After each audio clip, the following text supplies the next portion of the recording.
Assalamu alaikum warahmatullahi wabarakatuh. ‘Yan uwa barka da wannan lokaci mai albarka. Ina yi wa kowa da kowa fatan alkhairi tun daga farkon nan ba har zuwa ƙarshen nan ba. Ga wasu rahotanni nan za mu bibiye su. Shugaban ƙasar Tanzania ta kai ziyara ta musamman zuwa ƙasar Rasha. Ziyara ce ta aiki da nufin ƙarfafa alaƙar diflomasiya tsakanin ƙasashen guda biyu. Ma'ana za a ƙara ƙarfafa alaƙar da take a tsakaninsu, musamman akan abin da ya shafi ɓangaren diflomasiya kenan da batutuwa daban-daban. Sai kuma rahoto na gaba, ƙasar Malawi ce ta kwashe 'yan ƙasarta daga Afirka ta kudu saboda matsalar rikicin ƙyamar baƙin fata.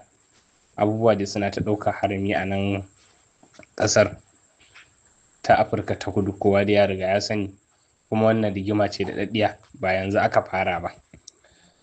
Sai rahotannin da suka fito daga ɓangaren Nijar. Abdurrahman Chani, shugaban ƙasar na mulkin soji, ya kai ziyara ta musamman zuwa ƙasar Turkiya, inda za a haɗu, za a tattauna batutuwa da dama. Dai kowa ya riga ya sani tsakanin Turkiya da Nijar akwai kyakkyawar alaƙa, akwai kyakkyawar fahimta a tsakaninsu. Rahotanni sun tabbatar da shi shugaban ƙasar Turkiya, wannan Erdogan, shine ya ba da goron gayyata ta musamman zuwa ga shugaban ƙasar Nijar ɗin, kuma ya amsa gayyata. Dama suna akan abin da ya shafi ɓangaren tsaro, dama akwai wannan alaƙar. Akwai alaƙa ta cinikayya a ɓangaren makamai tsakanin Turkiya da Nijar, kowa ya riga ya sani. Hasali ma a farkon hawan karagar mulki har takun saƙa, har gargaɗi ƙasar Faransa ta yi wa Turkiya akan kada ta siyar wa da Nijar makamai. Duk waɗanda suka san dambaruwar da abubuwan suka faru a wancan lokacin, kowa ya riga ya sani. Amma dai akwai alaƙa mai kyau tsakanin Turkiya da Nijar. Sai kuma rahoto na gaba, kamar yadda RFI suka wallafa, jamhuriyar Benin, Kwatana kenan, da Nijar sun cimma matsayar aiki tare domin yaƙar ayyukan ta'addanci, tare da kafa kwamitin da zai tabbatar da buɗe iyaka da ta haɗa ƙasashen biyu a cikin kwanaki 15 masu zuwa. Dama dai tsakanin Benin, Kwatano da Nijar, musamman a abin da ya shafi tsohuwar gwamnati, an samu takun saƙa da rashin fahimtar juna tsakanin ƙasashen guda biyu, wanda har ta kai da aka liƙe boda, musamman tun lokacin da aka yi kudeta, aka yi juyin mulki kenan. Suka liƙe boda, suka ce ba shiga ba fita, saboda ita ƙasar Nijar ɗin ta yi babban laifi wanda ya kamata a hukunta ta, saboda demokuraɗiyya, ka saba ma demokuraɗiyya to kamar ka yi wani babban zunubi ne su a gurinsu. Shine da ita Benin ɗin ta ɗauki munanan matakai, waɗanda al'amarin gaskiya ba su yi wa 'yan Nijar ɗin daɗi ba, musamman abin da ya shafi ɓangaren harkokin kasuwanci ya ƙara samun koma baya sosai da sosai. An yi asarar maƙudan kuɗaɗe. Akwai kayayyakin da za su biyo ta Kwatana ɗin, za su shigo Nijar, to kayayyaki ne wasu dole a yi asararsu. Kowa dai ya riga ya san dambaruwar da ta faru, inda daga baya ita ma ƙasar Benin ɗin ita ma ta ji a jikinta. To shine dai yanzu an kafa sabuwar gwamnati ta zo, inda shugaban ƙasar na Benin ɗin ya kawo ziyara ta musamman zuwa ƙasar Nijar ɗin, inda aka haɗu aka tattauna. To gaskiya in dai wannan abun ya tabbata, to abu ne mai kyau, waɗanda manazarta da dama suna ganin za a ƙara samun kyakkyawar fahimta da sake ƙulla alaƙa mai kyau tsakanin ƙasashen guda biyu, inda kowane ɓangare zai amfana, zai ci moriyar yin hakan. Muna fata Allah ya tabbatar da wannan al'amari. Yanzu gashi nan an kafa kwamiti, wanda nan da kwana 15 za a buɗe boda kamar yadda aka riga aka saba. Kun ga wannan abu ne mai kyau gaskiya.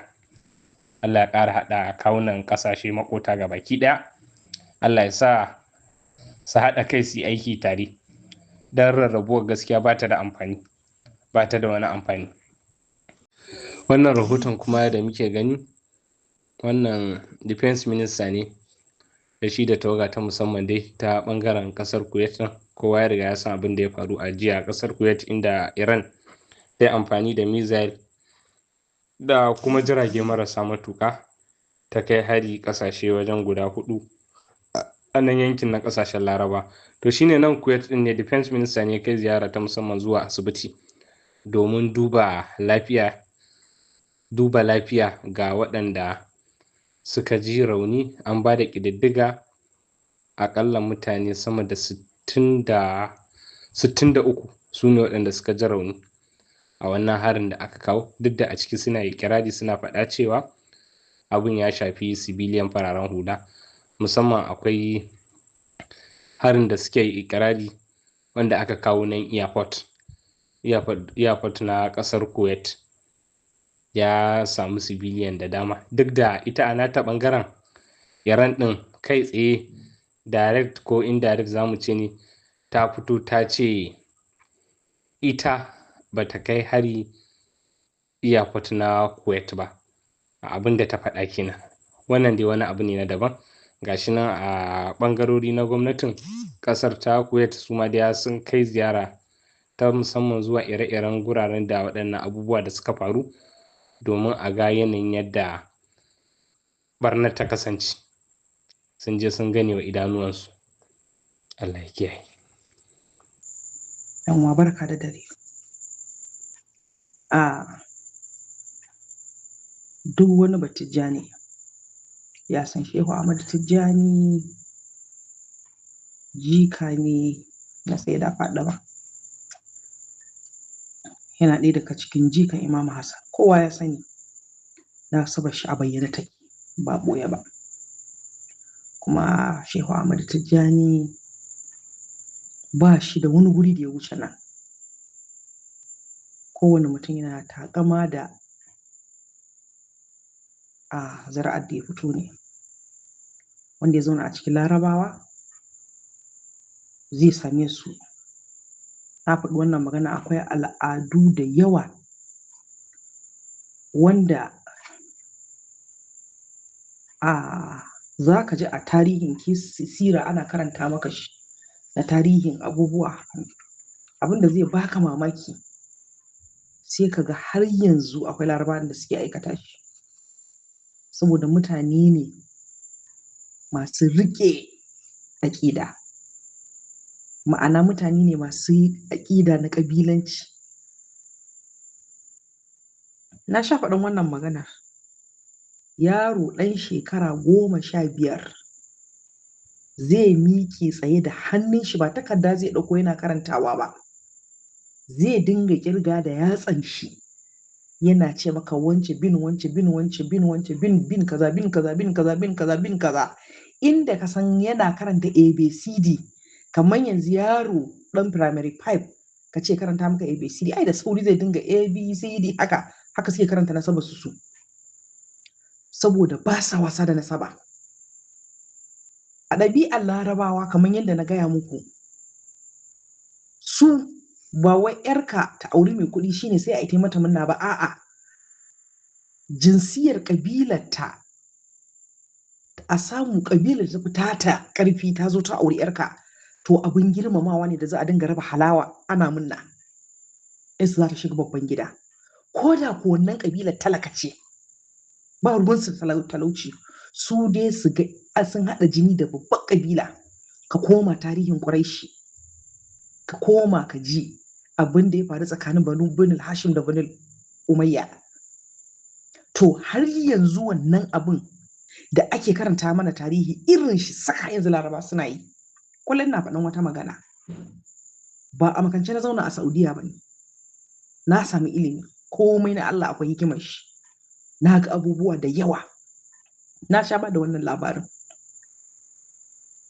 Hatta abincin da mutanen Makka suke ci na tun wannan shekara 2000 da wani abu, na nono ko na raƙumi su dafa da safe su ci ta da gurasa, har yanzu Laraba suna yin ta. Kai har yanzu a gurin gurasa, a gurin Balarabe, gurasa ta fi gaza daraja. Za ka je shara ka ga naman kaza, ka ga shinkafa basmati tana tiriri sun zuba ta a bola, wani mai hankali ne ya ajiye ta a gefe ko a watsa a bola. Amma abun mamaki idan burasa shi ta bushe, wadda fa ta bushe ba sabuwa ba, amma sai ka je ka samu ya ɗan samu wani ƙarfe ya sa ya ɗaure ya zuge ta, sun ce kakanninsu sun ce in suka sake suka yi da gurasa sai sun lalace, ba sa yi da gurasa. Ka tafi bikin larabawa ka ga abin mamaki, ka ga an yi abinci kala 50, amma za ka gansu dukkanin wannan cikar tasu kowa babu abin da yake dobi sai gurasa. Ka ga nan ga farfesun nama, nan ga farfesun kaza, nan ga kayan zaki kala-kala, tunda masu cin kayan zaki ne. Hatta shinkafa, kamar inda ka san ka ɗauki biredi ka dinga dangwala miya, haka suke ɗiban shinkafa suna haɗa da gurasa suna ci. Akwai balarabiyar da sai gara ta baki kaza ta yi miki rowar gurasa ta baki kaza. Duk ina kawo muku misali ne ku gane yadda balarabe yake da tsanani akan ƙabilar shi da aƙidar shi da nasabar shi. Ba sa wasa da nasaba balarabe. Ba irin yadda muke kallon mu nasabar mu su haka suke kallon nasabar su ba. Don haka wannan abubuwa da ake yaushewa Ahmadu Tijjani akan nasabar shi, wala cutar da shi suke yi. Ana cutar da shi Ahmadu Tijjani ne in ba su sani ba. Shi ba abin da yake kauna yake girmama irin nasabar shi. Kallon da ku kuke yi wa Imamul Mahdi shi ba irin shi yake mai ba. Shi ba irin wannan kallon yake yi ba. Kuma ko yaya ba a zo maganar bambanci ba. Ba a zo maganar bambanci ba, har yanzu yana kallon kakan shi ne shi. Subhanallah. Ta. Magana ta gaba kuma shine maganar dakta yi sama da shekara 1. Wallahi mutane ku ɗauko carbi. Mutane ku ɗauko carbi, ku ɗauko carbi. Wannan al'amari da ya taso ba komai bane face girgizar imani. Girgizar imani ce kawai take zuhuri. Bayan wannan abun to lalle wani abu zai taso kuma. Wannan ɗumin da ya taso yanzu ake kai shi tun ga ƙarami ne, ba a damu da shi ba, kowa ba. Na daɗe ina gani ba na sauraron, na daɗe ina gani ko tsayin kalla ba na yi. Amma yanzu abin ya fara ɗaukar zafi, ya fara tafasa. Wannan tafasa za ta shafi kowa. Za ta shafi kowa. Wanda Allah ya sa ya tsira zai tsira. Wanda kuma bai tsira, wanda bai samu tsira ba zai faɗi. Amma lallai very soon wani al'amari zai taso mai girma. Mafi yawa an kaga irin wannan abu ba haka kawai bane. Ba haka kawai bane. Wani abu Allah zai mai girma. Allah zai yi rairaya. Za a yi rairaya fiye da yadda kake tunani. Dan uwa muna gaya muku ku dafa ahlul baiti. Nan ne kadai inda an yi rare za a tsira.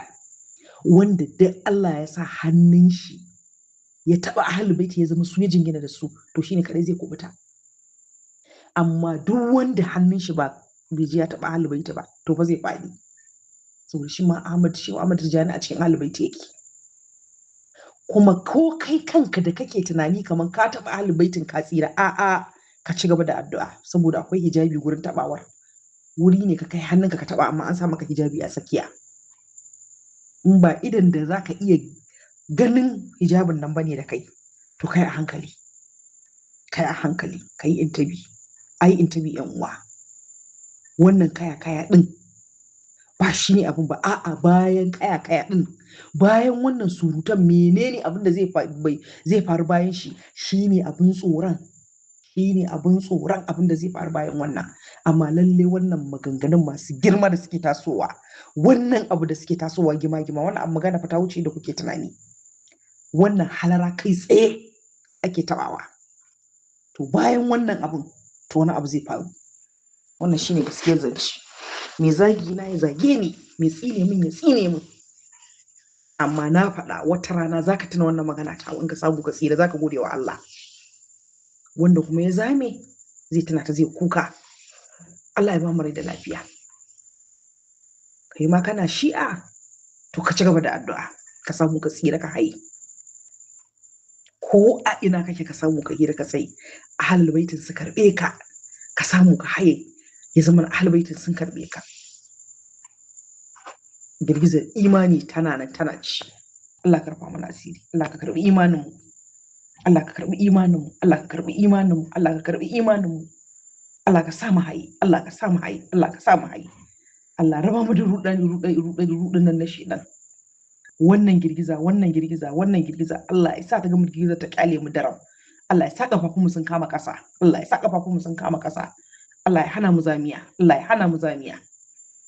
Allah ya hana mu zamiya. Wanda suka haye rahama ce, wanda suka faɗi kuma to Allah da irfa asiri.